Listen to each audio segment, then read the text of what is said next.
Hey guys, what's up? Nico again here. And in this episode of 3D Printed Profits, I have Alex Parton with Parton Prints. You guys might have seen his ads on Instagram or Facebook, and that's because these guys are absolutely crushing it. They're killing it. And I'm so happy to have Alex on our show. So Alex, welcome. Yeah, thanks, Um, man. Appreciate you Glad to being be here, here. man. Tell us about yourself, dude. What is it that you do? And just go nuts.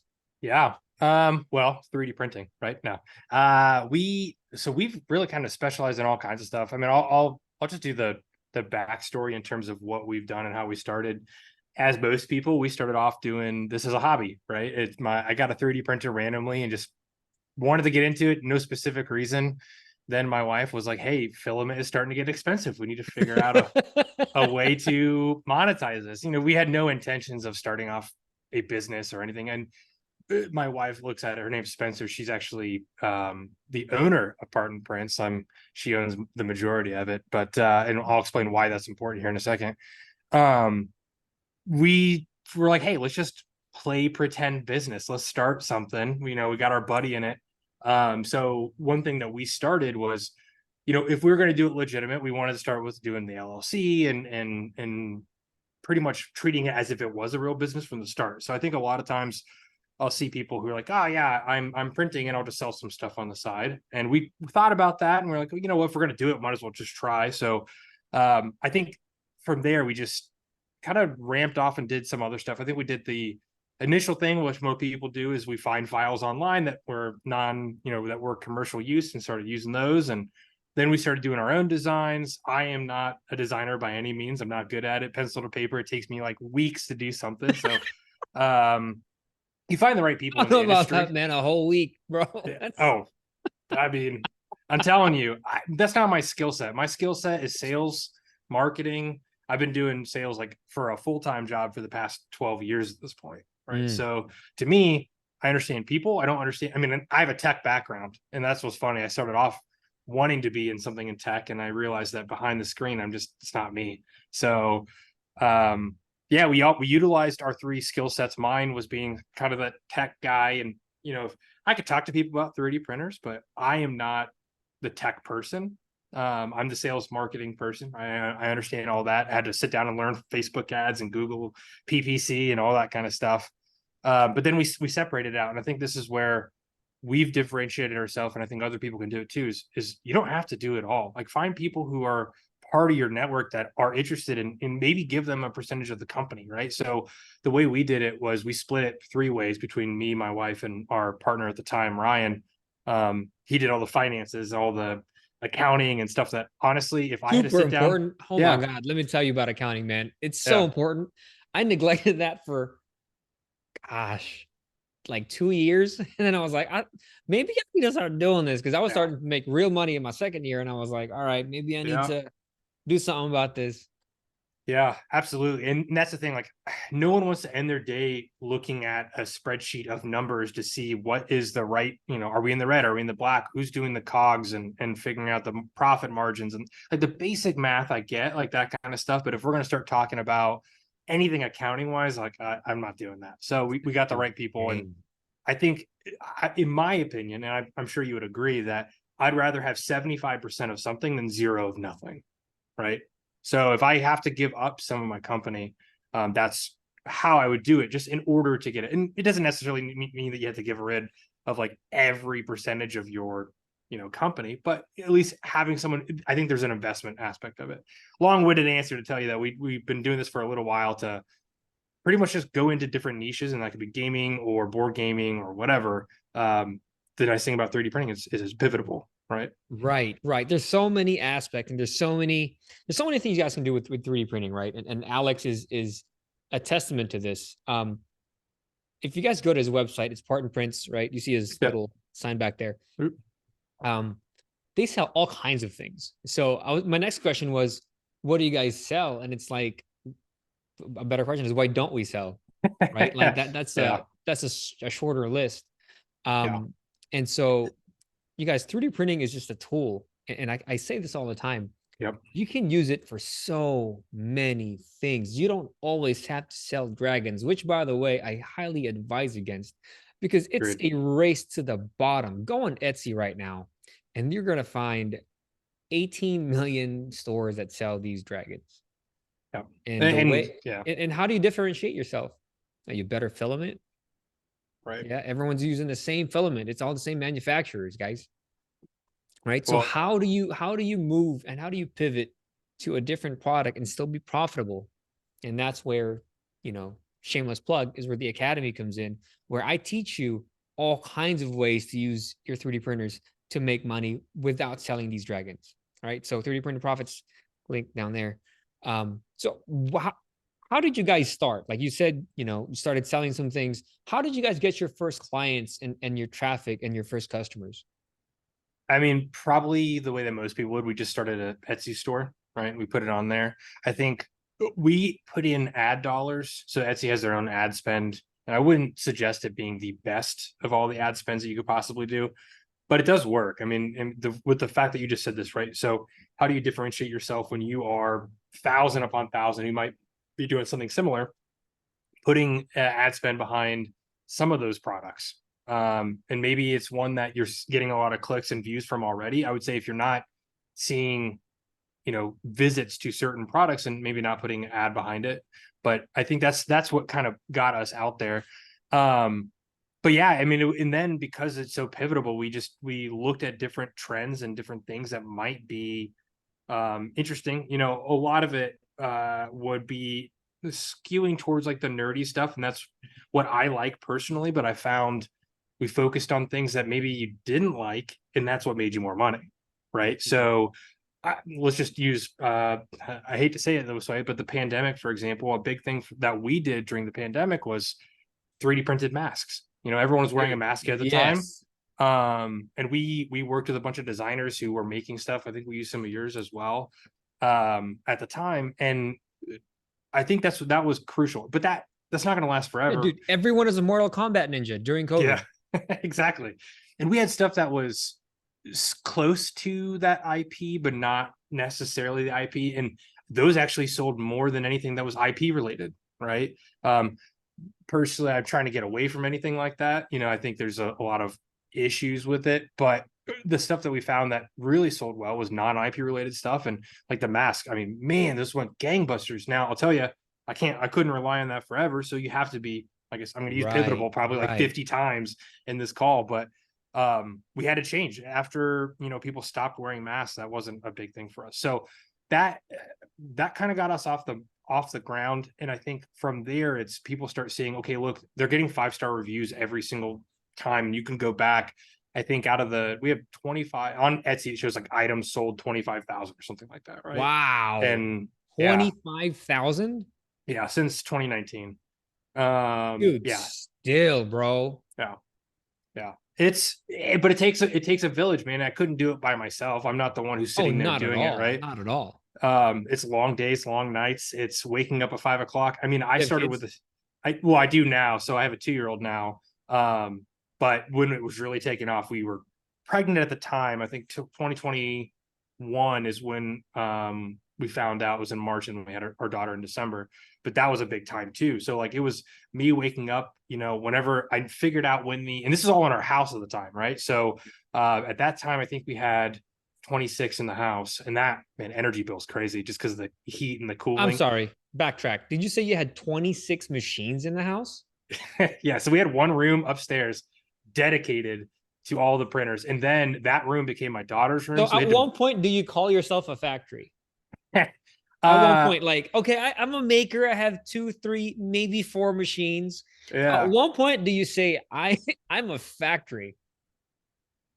I don't Is it know. I 10? Is mean, it 10? We'll I call it would say 10. let's just say 10. I feel like that's a I good think number 10's a to be like, solid number. yeah, it's like it's not too little, but Alex. not too many at that point. I mean, now I think we have 32. But it gets to the point where it's like most of like you and I was just telling someone this through a message, like you should be using your 80% of your fleet most of the time, and then you have the rest of it being overflow, right? So if you have more printers not running than are running, then you have an issue. You have too many overflow printers, right?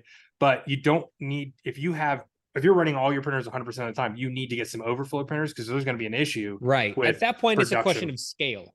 Right. right? Exactly. That's one of the things that I talk about during in one of my classes is scale happens when demand demands it, Yeah. right? You don't just, oh, I got a customer and let me buy 3 more machines. Like, nope, Yeah. you need to calm the hell down. Right. Yeah. So, You don't want to overbuy. speaking of machines, man, what machines are you using right now? Do you have 30 X1Cs?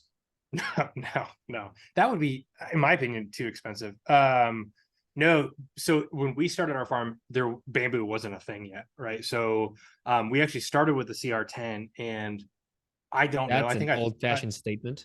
I know. I pretty much threw that out the window. It's one of those.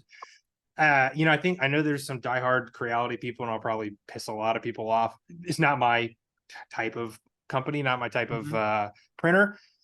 You have to modify it. Ender threes, you have to modify them. So we chose after CR10. I almost actually gave up 3D printing after getting my CR10. So it took me. I got my CR10 in 2018. Took me about, and then I was like, you know what, this is not for me. I don't think so. Then I was like, you know what, I'm gonna buy a Prusa. So I bought a Prusa machine. Mostly for me, when we first started off, we hit it big with one product, and that just kind of really got us off the ground. Um, but I was flipping prints, and that's what I mean, I'm sure other people call it the same thing or something similar, but waking up at the night and then I'd come back to my CR10 and it would shift, or the quality wasn't great, right? Really? Yeah, I mean, I'm not super technical too. Dude, So my right. CR10 was a workhorse. Yeah, see, it's funny. I think I probably bought my CR10 after watching one of your videos way back when, right? You and I can't remember who else was like big at the I time. feel bad. Yeah, I was like, man, this is so cool. I can print helmets and all this kind of stuff. But I was like, okay, I need quality, I need consistency. So I went with Prusa, and then I also learned a lot more because you build your kit that way, and like I bought the cheaper option is to build it. And it got to the point where, okay, this is great. I'm going to buy another one. And I bought a Prusa Mini at some point. Hated that machine. And I love Prusa, but like they're not gods by any mean, right? And so I was like, okay, cool. I'll just keep buying the machine. And it got to the point where I didn't have time to even buy the kits anymore, because those take like 9 hours to put together, and we were needing printers fast at the time. And so I just started buying the ones that are put together. And those So are what are you running now? You running Prusas? mostly Prusas. I've started getting some bamboos. I waited until, it's funny. I know a lot of people like the Core XY machines, like the P1Ps and the P1Ss and the X1 carbons. I actually like the A1 better personally. The bed flinger, really? Yeah. I don't know why. It's Are just you a. all right? Are you okay? I know. A lot of people are probably gonna be like, this guy. Let's just turn this interview off. I don't want to listen to Dude, anything else he says. I lost followers because of that, bro. I don't know. I like it. I like the structure of it personally, and it's not that much slower than It's the not. Core XY. So Honestly, man, it's a great machine. I just think it's, it's just funny. I know I it's like my X1 carbon. I like my I X1Cs. well, so I only print really in PLA, right? So like to me, Mhm. I don't need all the bells and whistles. So that's why I got the P1P. So I have a P1P. I have two A1s, and then the rest of my machines are Prusas.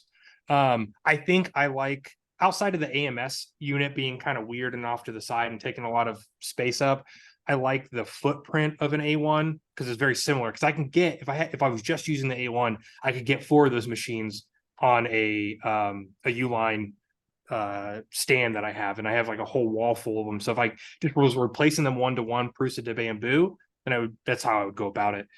But also it's cheaper, right? That's another thing. So I can get Mhm. a whole bundle and do multicolor. This is not a bamboo advertisement by any means, but if they want to And sponsor if me you at some click point, my they link can. below, Yeah, exactly. I'll give you my affiliate link. Um, but yeah, so I mean, to me, it's about consistency, and it's whatever job or printer can get the job done. I love both machines.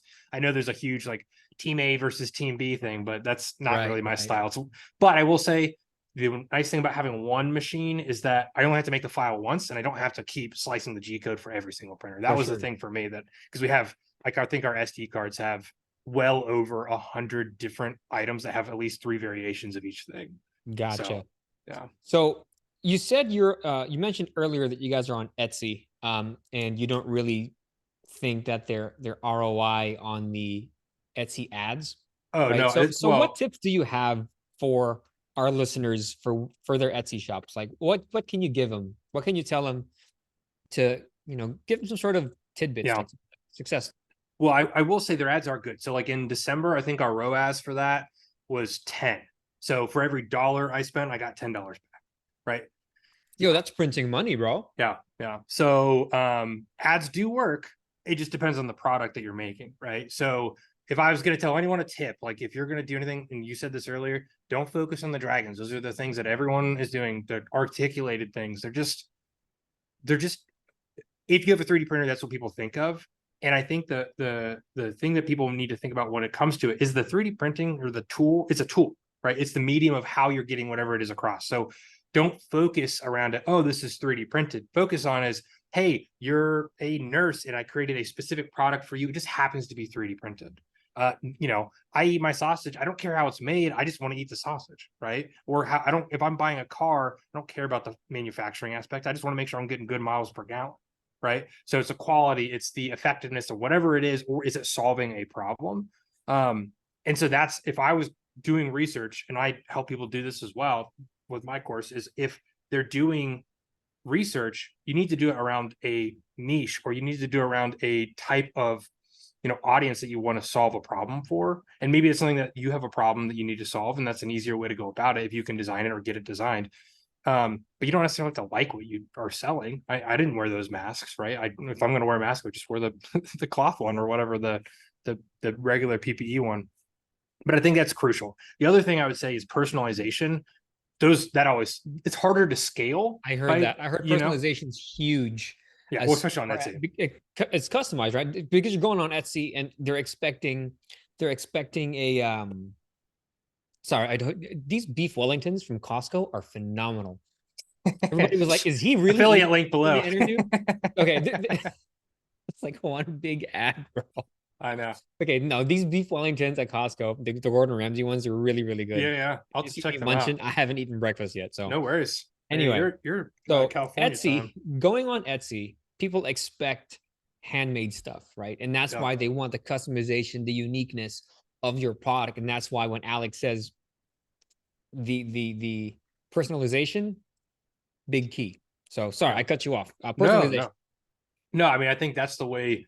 It's harder to scale, and it takes a lot more time because if you're doing certain things, it's going to, you got to do each one individually. But you can find ways to make that process faster. And I think that's one thing I would say is you're going to have learning experiences every holiday. Like that's going to be Q4 is usually most people, especially in personalizations, big holiday. OND, October, November, December, right?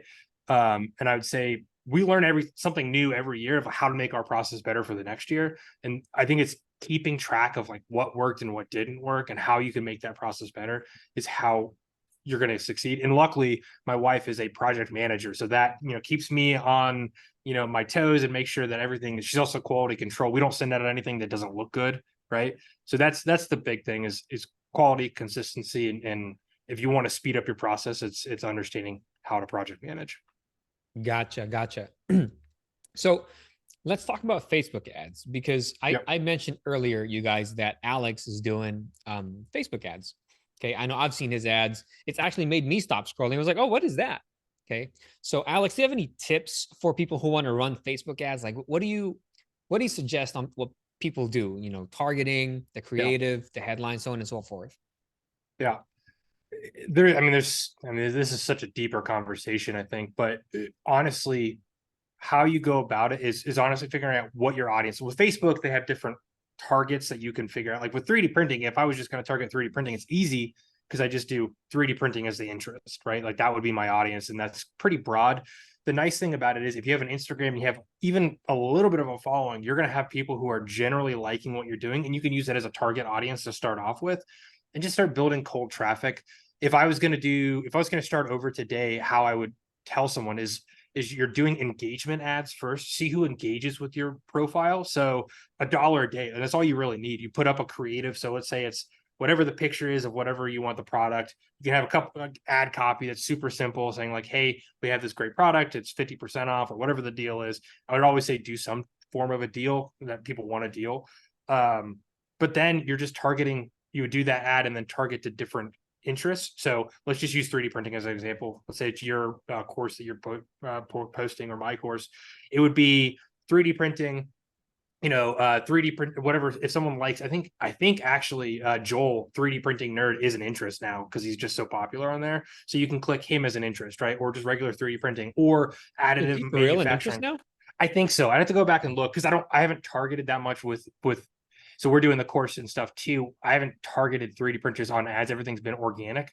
But with that, I think like you just go through and look at the different interests. I mean, you're familiar with Interesting. doing that. Yeah. So doing that, but then engagement ads and seeing who's liking your posts. Like you want good, you just want at least a 20% engagement, right? So for every person, 100 people it shows, you're just showing your 10, 20 people are looking at it or stopping, and it will get you those metrics. And then from there, you'd be like, okay, cool. Something resonated with this. Let me put some money behind that ad, and then you run with it. So, I mean, this is all basic. I mean, not basic, but like the intro part of ads, there's a lot more to it. Like I said, it's a deeper conversation. It We got can to have the a point. whole episode just on Facebook ads, bro. I know, man. Like 2 or 3 episodes just on Facebook ads alone. Exactly. Well, and it got to the point for us that, I'm also doing a full-time job on top of this. I mean, you know how that goes, where you're doing two things at the same time, and it's hard to do it. And that's why I always say, like, split it up. Like, don't do it all yourself. You're going to burn yourself out. It got to the point where like, hey, let's just hire a marketing agency. Let's have them run the ads. So with that, they've done, I'd say the past 6 months now, they've been running our ads specifically, but it's a good model. And I think this is a model that you can use for a lot of different stuff. It's revenue based, right? So Oh, good. yeah. So you have to pay somewhat of like a deposit usually for something like that. Right. But you're not But they do paying a for revenue something. share. Right. And this is again, you want 90% of something versus 0% of something, right? Absolutely. So if I have to give up 10% on a product, if it's $100, it's $10, but I still made $90. It's Well, good. That's it's good good money. because it makes them work harder. Like you want to get paid Right. more, dude, run better ads. Right. Yeah, Right. I exactly. think the revenue share model for these digital marketing agencies, I think that's the way to go. Hmm. And if people want, hey, I want 17 grand up front, like, no, Yeah, that's no. difficult. Well, and a lot of people who are just starting off, like the only way to do that is to get a small business loan, right? And I would say most people And don't then you do have to that. pay that back. That's if you make your money back. Right. It's a big leap of faith. And I think with what we can do as more or less print on demand manufacturers, right? Because we don't keep any stock for anything we do. Everything's all print on demand. Unless something is like multicolor and we can print a bunch of it at once, right? But that makes it much easier for us to be like, okay, cool, let's see if this ad works. It doesn't work. The only money we're spending is the ad spend. Now, I would prefer to do it myself because it's hard for me to give that piece up, but I know what I'm looking at when I see the results of whatever the ads are. So if they're not good, I'm like, hey, let's shut this one off. Let's do another test. So I would say if you're going to give people the part of the revenue, you need to at least understand it. Go through a quick course on like understanding Facebook ads or Google PPC, anything like that, so that when they're giving you numbers, you're not just like, okay, that looks good, even though they're Right, garbage. right. So I've hired several marketing agencies for myself before, and dude, none of them worked out. Yeah. None of them. I was like, dude, this sucks. I paid tens of thousands, right? And then I did it myself. Dude, my first time doing it myself, I was like, are you kidding me?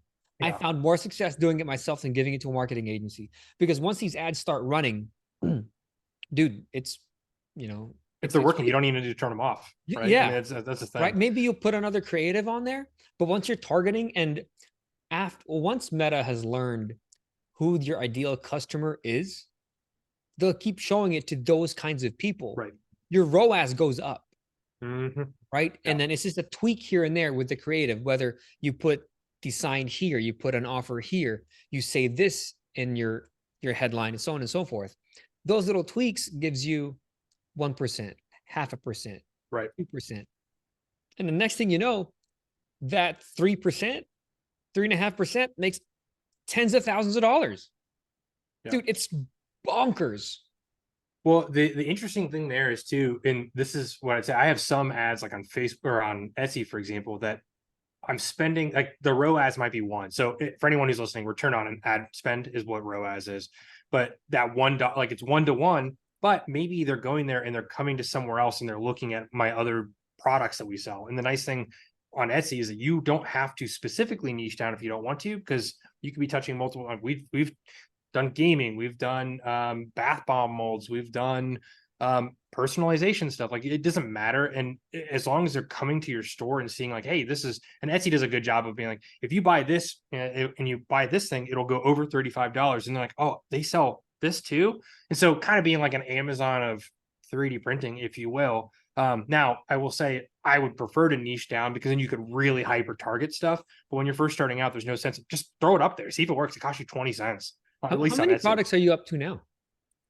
It changes. So when stuff doesn't sell well, I will take it down, and I'm just like, it's just not necessary. But I have things that will go long periods of time without selling, and then all of a sudden I just get bombarded with sales from it. And a good example of this, we have this little Aztec whistle thing for some reason, and it's not even in Halloween, which you'd think would be the time where people would buy it, but it's just randomly, and then it'll go off. But I would say generally speaking, somewhere between 150 to 200 listings. I didn't start there though. I started with maybe like 10 things. Anyone who tells you that you need 100 listings to be successful, I also listen to a bunch of like pop print on demand, like Printify, that kind of stuff. And I look at that and I'm like, you need 100 listings to do well. You don't. You just need to figure out what is selling and look at trends, right? And by trends, I'm not saying the dragons or articulated stuff. It's like Stanley toppers, right? Like those are selling, right? So like figure out how do you get involved with that. I didn't even think of Stanley toppers. Yeah, so that's something that we're doing with ours. So we wanted to start giving back to other people to help out, similar to how you're doing it, right? Like you've been successful, you want other people to be successful as well. So, dude, absolutely. You were talking about your course. We're definitely for sure going to link that on in the show notes. You guys. And so Alex has this course where I get you teach people how to make money, right? Yeah, I mean, right now it's people who want to go from being a hobbyist to being, at least somewhat of a print farm, right? And if that number is getting to 10, man, Alex has done it, you guys. I've done it. Alex has done it, and yeah, we're in the same niche. We're in the same, but dude, we're not doing it for that. I'm trying to give back. We want people to be successful. And to me, I've always said this, and I do the revenue share model with designers that I have, and it's perpetual. And I've had people make some really good money from it. And to me, I don't want to be alone at the top. That's super lonely. Yeah, I could be making a lot of money. Dude. It sucks. Yeah, but I want other people to be like, oh yeah, guess what? We did really good with this print farm, and now we're all hanging out together and we're getting drinks and we're just like, we're successful, or we can all quit our jobs together, or whatever that would be, right? That's our goal. But yeah, one of the things is super simple things like Stanley toppers, or like those. That's a big thing. And if you look, most people, and this is just as an example, most people are buying 2, 3, 4 of those Stanley cups for different colors. And of course, if they want that, they want something personalized to show off that, hey, this is my cup, right? So thinking about 3D printing in that way, like, I would have never thought to use my 3D printer other than to make my Iron Man mask or my Mandalorian helmet. And then you start thinking, I could, this only takes me like 30 minutes to print. I could personalize it. I can make it. And I'm part of the laser world too, because we have a laser printer and they do stuff like this. And no one even thinks about it. They don't talk about it being laser engraved, or, I mean, I guess technically, or laser cut. They're just like, hey, this is the result of what it is. And I think that's the mind shift that we need to change in the 3D printing industry. I agree. It's like, it doesn't have to be that it's 3D printed. That's just a gimmick, right? And that's eventually going to wear off, especially with how bamboo is just coming to the market, and then anyone can get a 3D printer, right? Right. It really lowers the barrier of entry with print quality, because dude, it prints nice. Yeah, it's super good. And it cuts everything. Like any print that I had before cuts it in half. So like in time. Absolutely. So now that said, I can make tacos, but I'm still going to go to Taco Bell, right? So not everyone, it's just an example. I haven't had fast food in like 15 years. I don't go to fast food. It's just the easiest example that I can think of that would be universally known as a taco place. In years? Oh man, you're missing 15 years. I haven't had fast food in 15 years. 15 years? Yeah, okay. Now, I mean, I don't eat it that often, but it's universally known Taco Bell. My point still stands. It's like, yeah, anyone could get a bamboo. That doesn't mean that they're going to be able to print well, right? Even though it prints, I still see people who are printing on their P1Ps and they're like, this printer doesn't work. I'm like, I don't understand how that's the case, right? Dude, how we're not lost in space yet. Like you can't just hit a button and a gun is made, right? You got, I mean, yeah. So that's. Yeah, go ahead. No, sorry. You talked about Google pay-per-click. Are you doing Google too? Google Ads too? We're moving into it. I've dabbled with it. I tried to do like this AI thing for a while. It was okay. So we sell Filament too. I tried. Yeah. I was like, this, dude, I lost money with Google Ads. The nice thing about it is for personalization, at least, you can target keywords versus interests, right? So interest can be pretty broad, where keywords, it's like personalized XYZ, right? And so if someone searches that, that's what's going to pop up. And we did SEO for a while, and I paid a guy to do SEO, and he did a good job from like a local level. Because like Google My Business, man, that's blown up. So I would suggest if you're doing local stuff, use Google My Business and have that actually work. And I could put anyone in touch with this guy. But Link him. Do you have his link? Do you have his contact info? yeah, I'll put his Great. contact information. After email me with all your links, we'll put it in the show notes. Yeah. So yeah. Google My Business has blown up your local business, is what you're saying. Yeah, and we've gotten some bulk orders from that. So, and I would say if I was going to, yeah, B2C, business to consumer, like good, but business to business, that's where the money's at, right? Because you're getting consistent B2B orders. is bananas. Yeah. And you're getting stuff in bulk, and maybe you price it lower, but you're selling way more product, right? And so you're pushing it. Your printers are always running, and you're making good money that way. So I would say if anyone's looking to figure out a way to not, follow the mold of Etsy, go B2B. Figure out a way to do B2B. Dude, you guys, there's so much good nuggets of information in this episode. I hope you guys are taking notes. First of all, this is on YouTube. You shouldn't be watching this if you're driving. If you are, go to the podcast. Just, do it there. So Google, not so much. It was the same for me. Dude, that sucks. Because I always thought that Google had so much potential, but as a search engine, it's very intentional when you go there. It's not the spur of the moment, like, oh shit, that looks cool, right? Like Facebook or TikTok or whatnot. Speaking of TikTok, are you running TikTok ads? So, not TikTok ads. I tried TikTok Shop. I'm not. It's a time thing, so I just haven't gotten into it. But I've seen people be really successful with it, I've especially seen from stupid numbers on yeah. TikTok Shop And now to I a think point where I'm like, is that shit Photoshop? Because yeah, they're ridiculous numbers. I'm talking like $100,000 a month. yeah, no, it's crazy.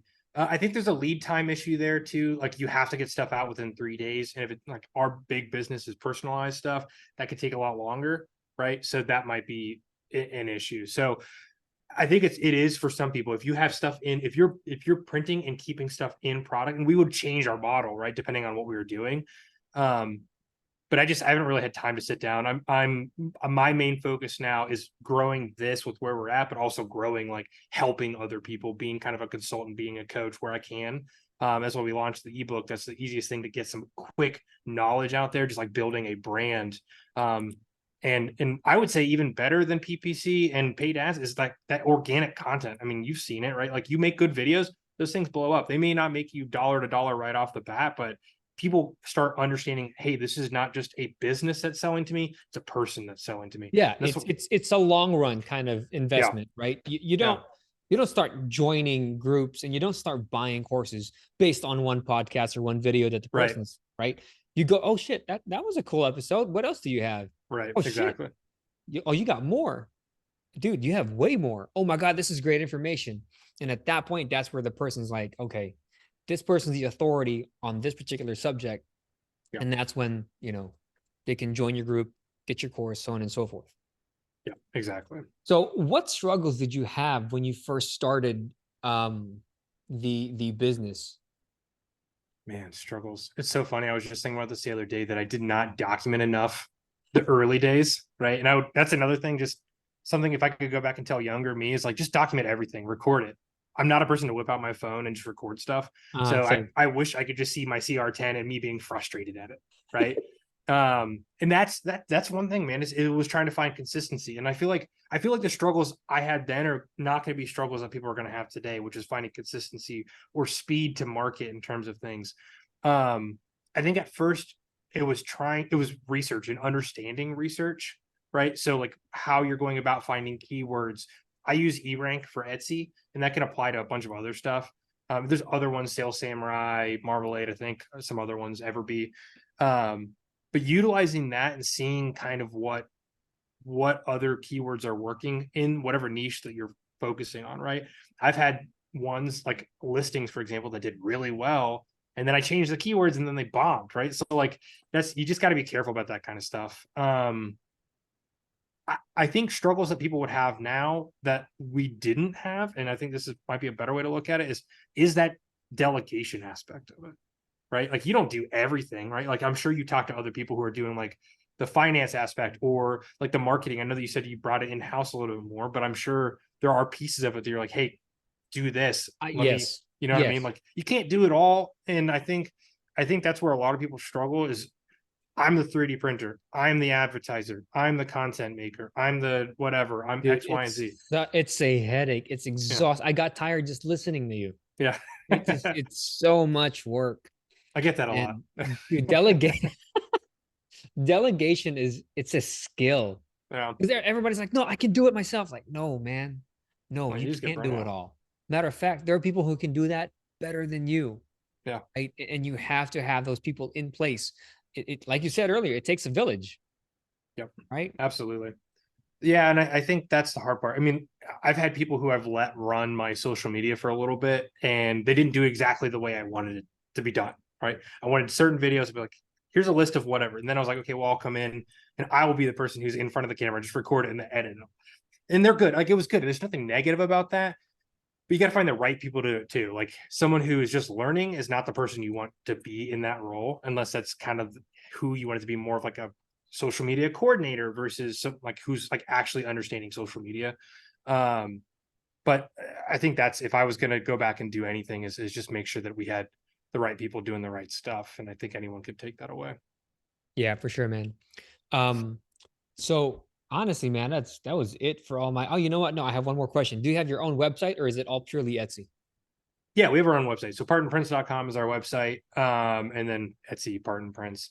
We've done some other stuff. And so like all of our courses will be on a different website that I'm still building out Okay. the So are you actual going to do that course, as a different brand or is that all going to be under the Parton Prince all under umbrella? Parton Prints. Yeah, it just for me, it makes sense. All under the Parton Prints. I mean, the name's there. Like if it was me, I could still point to Parton Prints and we may call it like, I don't know, Parton Prints something. I still haven't come up with a specific name. The ebook right now, and we have a Patreon that we just started specifically around that.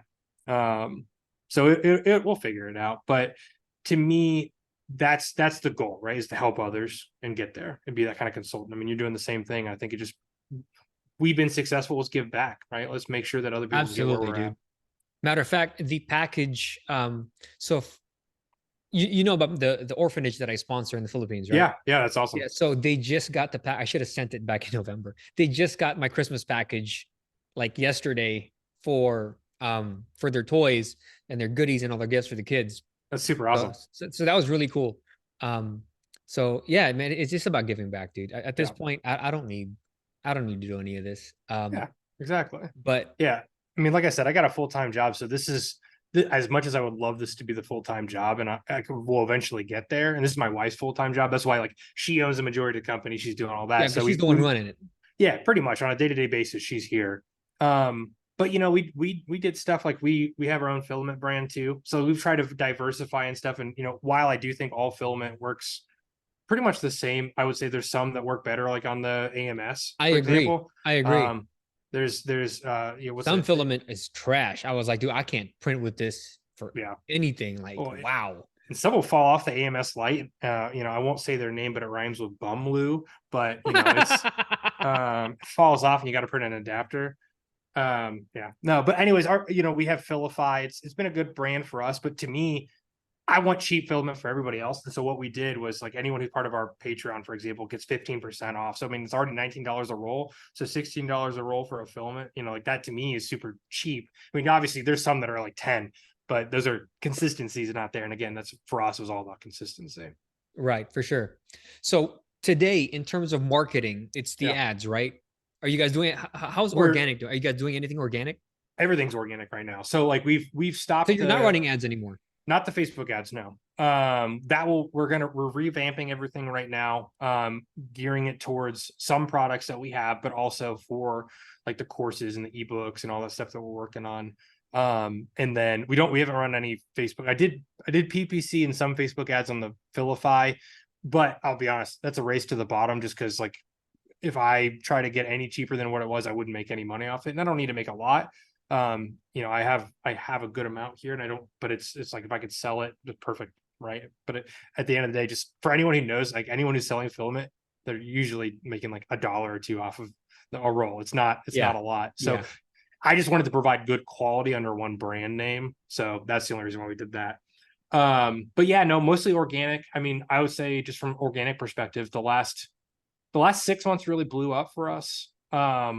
We just figured out a way to really hit the reels were a big thing, like following those kind of trends, but also providing like education and entertainment. There's a lot of factors to it.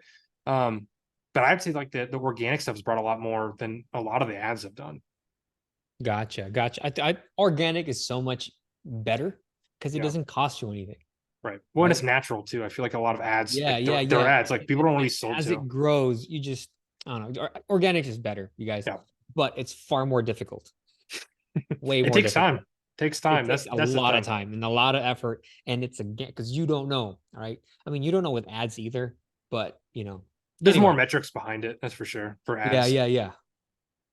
So what's next, man? What's the future hold for you? I know you have this course going on with this Yeah. ebook. Where are we headed?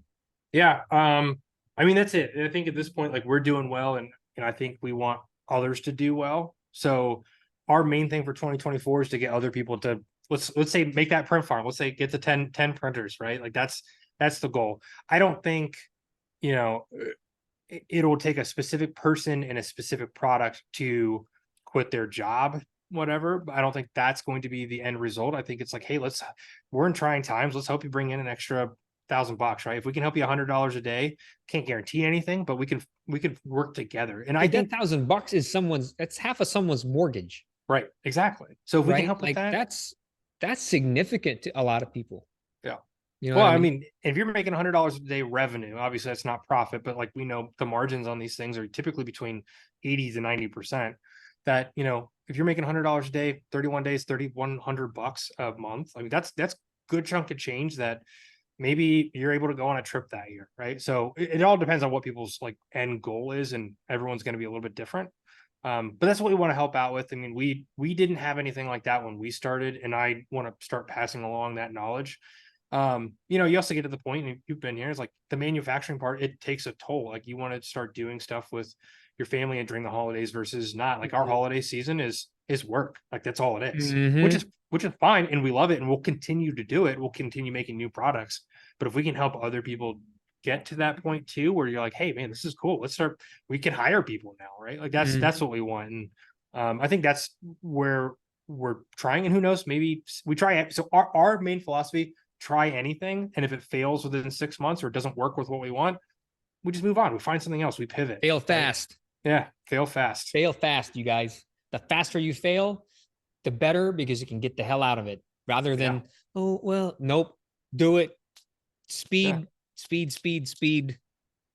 Money loves speed. yeah, exactly. Cool. Alex, one last thing, man. What is your number one tip for anyone who wants to start their own 3D printing business?